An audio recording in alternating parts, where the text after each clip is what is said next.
నన్ను ఇంత దూరం తీసుకొచ్చింది మీరే. నేను ఎవరినైనా అసంతృప్తి పరుచుంటే ఐఎమ్ రియల్లీ సారీ. కానీ నేను ఆడిన ప్రతి సెకండ్ నేను మిమ్మల్ని మైండ్లో పెట్టుకొని మిమ్మల్ని ప్రౌడ్ ఫీల్ చేపిద్దామని చెప్పేసి నా ప్రతి మూమెంట్ ఉండే బిగ్ బాస్ హౌస్లో. ఐఎమ్ హ్యాపీ నాకు వచ్చిన రెస్పాన్స్ తోని. కానీ చిన్న అసంతృప్తి, లైక్ ఎవరినైనా మీ అంచనాల్ని అందుకోలేదా అన్న ఒక చిన్న అసంతృప్తి, అంతే తప్ప I'm very very happy. And చాలా మంది నిన్న ఫోన్లు చేసిండ్రు. సో యాక్చువల్లీ నేను హౌస్ టీమ్ నన్ను బయటకు వదలలేదు నిన్న night. So due to the response and police curfew ఏదో పెట్టిందంట. నేను ఈరోజు మార్నింగే వచ్చిన. ఇంకా నేను ఫుల్గా ఎవ్రీథింగ్ చూడలేకపోయినా. నేను ఎపిసోడ్స్ అవేమి కూడా ఇంకా చూడలేదు. జస్ట్ సోషల్ మీడియా బజ్ కానీ యూట్యూబ్లో వీడియోస్ చూసిన. అండ్ నాకు చాలా యునానిమస్గా చాలా మంది లైక్ చాలా సపోర్ట్ చేసిండ్రు. సో అందరికీ ఐఎమ్ థ్యాంక్ఫుల్, జస్ట్ గ్రాటిట్యూడ్ అంతే, ఇంకేం లేదు. So I'm very happy for that. కాదు, బిగ్ బాస్ లో కూడా సోలో బాయ్ ప్రమోషన్స్ చేసినట్టే అనిపించింది మాకు. అంటే ఎక్కువగా ఎవరితో కలవకపోవడము, ఓన్లీ కెమెరాస్ తో ఆడియన్స్ తో మాత్రమే మాట్లాడాలన్న ఉద్దేశంతో. యాక్చువల్లీ నేను అందరికి మళ్ళీ పర్సనల్ గా 1-to-1 ఇంటర్వ్యూస్ ఇస్తా. నేను యాక్చువల్లీ ఎపిసోడ్స్ కూడా మొత్తం చూడలేదు, ఎందుకంటే అక్కడ ఎంత జరిగినా కూడా ఒక 1 hour ఎపిసోడ్ లోనే వస్తుంది కాబట్టి మీరు ఎంత చూసిండ్రు, ఏమేమి జరిగింది అని మీకు అనిపిస్తుంది అన్నది నాకు ఇంకా ఫుల్ గా తెలియదు. అండ్ వన్ స్మాల్ థింగ్, ఇది కొంచెం షార్ట్ అండ్ స్వీట్ గా ముగిద్దాం, ఎందుకంటే ఈ రోజు మార్నింగే నాకు తెలిసింది. లైక్ నేను ప్రేమగా పెంచుకున్న రోమియో నా పప్పి నేను హౌస్ లో ఉన్నప్పుడు చనిపోయిందంట. సో ఆ విషయం నాకు మొన్న ఫినాలే అప్పుడు కూడా లైక్ నిన్న చెప్పలేదు మా పేరెంట్స్, ఎందుకంటే నేను ఎక్కడ లో అయిపోతాను అని చెప్పేసి. నేను ఈరోజు ఇంటికి వచ్చి మధ్యాహ్నం ఇంటికి వచ్చిన తర్వాతనే నాకు తెలిసింది. నేను కానీ మీరందరూ వెయిట్ చేస్తున్నారు, మిమ్మల్ని వెయిట్ చేయనివద్దు, సో మిమ్మల్ని కలవాలి అని చెప్పేసి నేను రావడం జరిగింది, ఎంత లో ఉన్నా కూడా. సో నేను ఎపిసోడ్స్ అన్ని చూసి నేను మళ్ళీ ప్రతి ఒక్కరికి 1-to-1 ప్రతి ఒక్క క్వశ్చన్కి ఆన్సర్ చేస్తా. కానీ సోలో అని అన్నారు కాబట్టి, అంటే like what ever I feel, అంటే వాట్ ఎవర్ నేను దేనికైతే స్టాండ్ తీసుకోవాలనుకున్నానో అది అర్థం చేసుకునే వాళ్ళు అర్థం చేసుకుంటారు, అర్థం చేసుకునే వాళ్ళు చేసుకోరు. ఆ విషయం నాకు తెలుసు. అందుకే నేను ఏదైతే సిద్ధాంతాన్ని నమ్మినో దానికోసం బలంగా నిలబడ్డా, అంతే. సో ఒపీనియన్ ఏం లేదు. నాకు వచ్చిన రెస్పాన్స్ పట్ల, నేను విన్నర్ అని నమ్మిన ప్రతి ఒక్క ప్రేక్షకుల పట్ల నాకు గ్రాటిట్యూడ్ ఉంది తప్ప నేను లైఫ్ లో ఎప్పుడైనా నేను పక్కవారు విజయం సాధించినా నేను చింతించను. సో నేను ఓడిపోయినా లేకుంటే నేను అది చేయలేకపోయినా అని నేను ఒక ఇంట్రోస్పెక్షన్ లోకి వెళ్ళి ఇంకేం చేయాలి నేను ప్రజల కోసం, లేకుంటే నా ప్రేక్షకుల కోసం, నన్ను సపోర్ట్ చేసిన వాళ్ళ కోసం అని ఆలోచిస్తా తప్ప నేను ఆల్రెడీ దాని నుంచి మూవ్ ఆన్ అయిపోయి నేను నెక్స్ట్ స్టెప్ ఏంటి నా లైఫ్ లో. సో ఒక ఫిలిం తోని రెడీ అయిన లైక్ సోలో బాయ్ అనే ఫిలిం తోని లైక్ మీ ముందుకు రాబోతున్న తొందరలో. సో నన్ను సపోర్ట్ చేసిన ప్రతి ఒక్కరు నా నెక్స్ట్ జర్నీలో కూడా నన్ను సపోర్ట్ చేస్తారని నేను దృఢంగా నమ్ముతున్నా. So I'm happy whatever has happened. చాలా మంది నిన్నటి నుంచి బాగా అంటే సోషల్ మీడియా కానీ ఇక్కడ అన్ని చోట్ల పోస్ట్ చేస్తున్నారు. అండ్ నిన్న అన్నపూర్ణ స్టూడియోస్ కూడా చాలా మంది వచ్చారు మీకు. సో వాళ్ళందరికీ మీరు ఏం చెప్తాం అనుకుంటారు సీజన్ 8? సో నేను విన్నర్ అని నమ్మిన ప్రతి ఒక్కరికి పాదాభివందనాలు.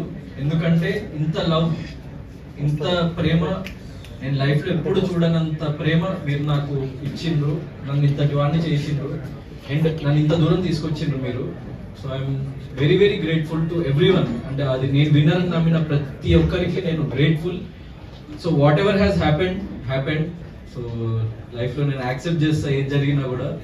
నేను నన్ను నమ్మిన వాళ్ళ కోసం, నాకు ఓట్ చేసిన వాళ్ళ కోసం, నా ప్రేక్షకుల కోసం నేను నిరంతరం ఇంకా నన్ను నేను రీడిస్కవర్ చేసుకొని, రీఇన్వెంట్ చేసుకొని, నేను మిమ్మల్ని నిరంతరం ఎలా అలరించాలి అన్న దాని మీద కృషి చేస్తూ ప్రతి ఒక్క మూమెంట్ ని నా లైఫ్ లో నేను ఇంకా ముందుకు వెళ్తూ ఉంటా. సో బిగ్ బాస్ 8 లో మీరు ఆడియన్స్ మెప్పించారు, కంటెస్టెంట్స్ తో పోటీ చేశారు, బిగ్ బాస్ 7 లో కూడా చేశారు. బిగ్ బాస్ 7 అంటే బిగ్ బాస్ 8 లో మెప్పించడానికి, బిగ్ బాస్ 7 లో మెప్పించకపోవడానికి బిగ్ బాస్ 7 లో శివాజీ గారు ఆడే ఆట మిమ్మల్ని అడ్డుపట్టిందా, లేకపోతే బిగ్ బాస్ 8 కి వెళ్ళేసరికి మీరు చాలా నేర్చుకొని బాగా ఆడగలిగారా? Like one thing is season 7 కి సీజన్ 8 కి డిఫరెన్స్ ఏంటంటే సీజన్ 7 లో నేను ఇంకా లైఫ్ ని కానీ లేకపోతే జనాల్ని కానీ ఇంకా అంత క్షుణ్ణంగా చూడలేదు నేను. సో ప్రతిరోజు మనం ఎవాల్వ్ అవుతూ ఉంటాం యాజ్ ఎ పర్సన్, అండ్ ప్రతిరోజు మనం కొత్త విషయం నేర్చుకుంటూ ఉంటాం.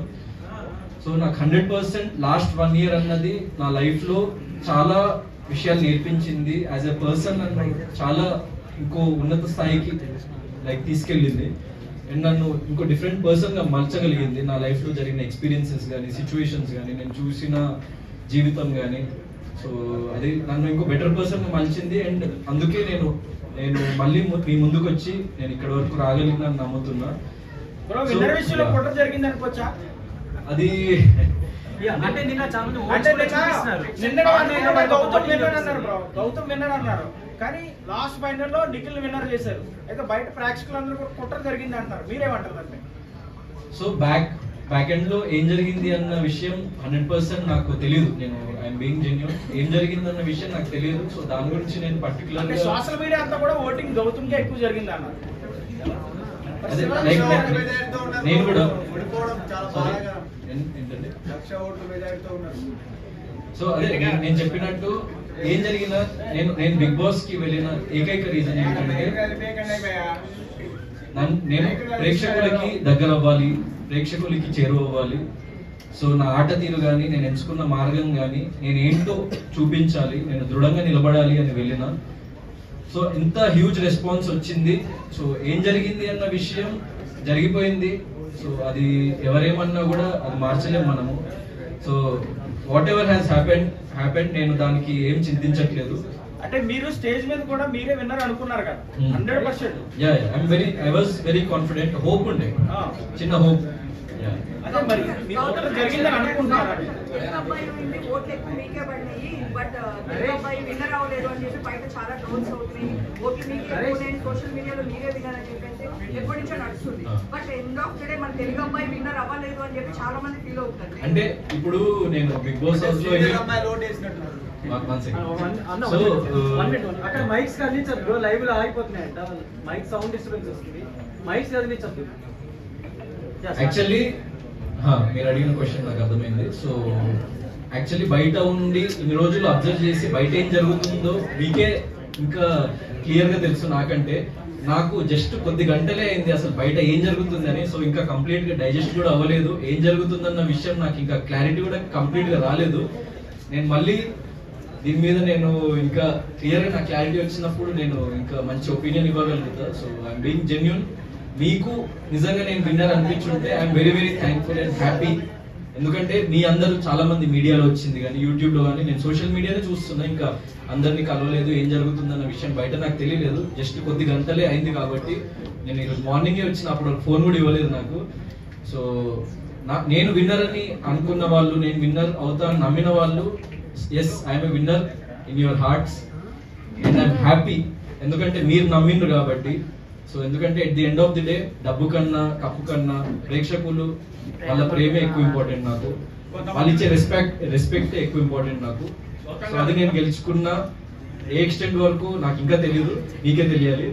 So I'm happy for that. Gautam గారు, కొంతమంది మీ ఫ్యాన్స్ అండ్ ఆడియన్స్ మీరు గోల్డెన్ బ్రీఫ్ కేస్ తీసుకుంటే బాగుంటుంది, కొంత ప్రైజ్ మనీ వచ్చేది, మీ నెక్స్ట్ మూవీస్ కి ప్రొడ్యూస్ చేయడానికి యూజ్ అయ్యేది కదా అని అనుకుంటున్నారు బయట. ఎందుకు తీసుకోలేదు గోల్డెన్ బ్రీఫ్ కేస్? సో వినిపిస్తుందా? సారీ, మీరు గోల్డెన్ బ్రీఫ్ కేస్ ఎందుకు తీసుకుంటే బాగుండేది అని కొంతమంది భావిస్తున్నారు. దానికి నా అభిప్రాయం అంటే నేను యాక్చువల్లీ ఎప్పుడైనా గెలుపు కోసం పోరాడే వ్యక్తిని. అండ్ ఓటమిని ఎప్పుడు నేను అది ఓడిపోయినా సరే కానీ నేను ఓటమిని యాక్సెప్ట్ చేసి నేను ఎక్కడ ఆగిపోవాలి అని ఎప్పుడు అనుకోలేదు లైఫ్లో. సో డబ్బు కానీ లేకపోతే ఇంకోటి మరొకటి కానీ ఏది ఆ గెలుపును కొనలేదు. అందుకే నేను గెలుస్తానేమో అన్న చిన్న నమ్మకం, ప్రేక్షకులు నన్ను గెలిపిస్తారేమో అన్న చిన్న నమ్మకం, నేను ఎంచుకున్న మార్గం మీద చిన్న నమ్మకం. సో ఒక్కడనే నిలబడి నేను ఎండ్ వరకు ఆడాలని అనుకున్నా, ఒక్కడనే నిలబడ్డా. సో ఎవరిని నేను డిసప్పాయింట్ చేయదలుచుకోలేదు. అండ్ నేను అలాంటి పర్సన్నే కాదు. అంటే డబ్బు మరొకటి ఎప్పుడైనా మనం సంపాదించుకోవచ్చు, కానీ ప్రేమని మనము చాలా అరుదుగా సంపాదించుకోగలుగుతాం. సో నేను దానికోసమే ప్రజలు నా మీద పెట్టుకున్న నమ్మకాన్ని నేను ఒమ్ము చేయొద్దని అనుకొని నేను గోల్డెన్ బ్రీఫ్ కేస్ తీసుకోలేదు. And I'm proud that I didn't take that and I'm happy. అంటే నువ్వు నిజంగా సెకండ్ వస్తావు తీసుకో అని నాకు డైరెక్ట్ గా చెప్పుకున్నా కూడా నేను తీసుకునేవాడిని కాదు. ఎందుకంటే ఓటమిని యాక్సెప్ట్ చేసే పర్సన్ నేను కాదు. నేను ఎండ్ వరకు పోరాడాలి అని అనుకునే వ్యక్తిని. అంతే. ఓల్డ్ వీడియోస్ కోసం హమాకి సబ్స్క్రైబ్ చేసుకోండి ప్లీజ్ సబ్స్క్రైబ్ చేసుకోండి.